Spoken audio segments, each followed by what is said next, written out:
Hello बच्चों। बच्चों, कल हम लोगों ने भाषा के बारे में जाना था। आज हम लोग वर्ड के बारे में जानेंगे। तो चलिए बच्चों, देखते हैं वर्ड किसे कहते हैं। छोटी से छोटी ध्वनि जिसके टुकड़े ना किया जा सके वर्ड कहलाती है।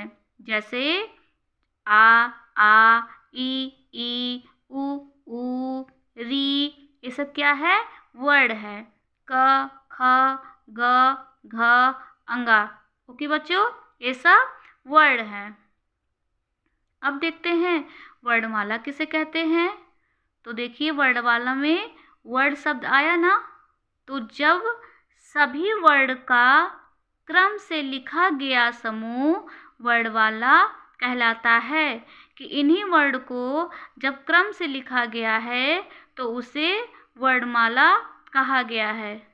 ओके बच्चों, जैसे वर्ड होता है आ, ई, ये सब वर्ड होता है ना। अब इसी को क्रमबद्ध तरीके से लिख दिया गया तो यह वर्णमाला बन गया। ओके बच्चों, अब देखते हैं स्वर किसे कहते हैं। ठीक है, तो जो वर्ड किसी अन्य वर्ड की सहायता के बिना बोले जाते हैं उन्हें स्वर कहते हैं।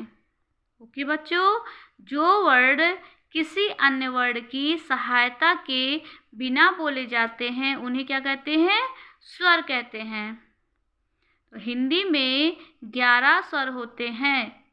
आ, ई, उ, री, ए, ओ, औ।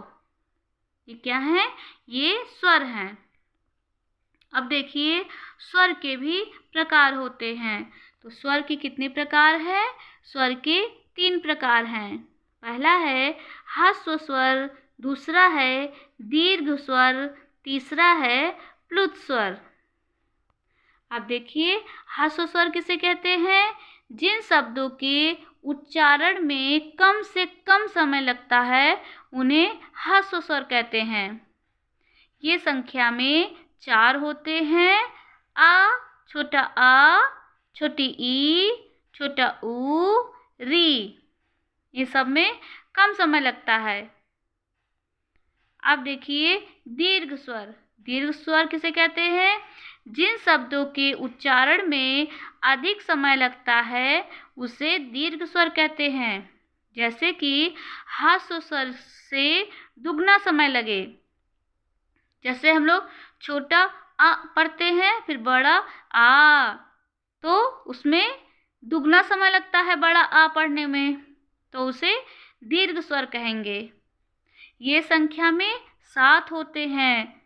बड़ा आ, बड़ी ई, बड़ा ऊ, ए, ओ, औ।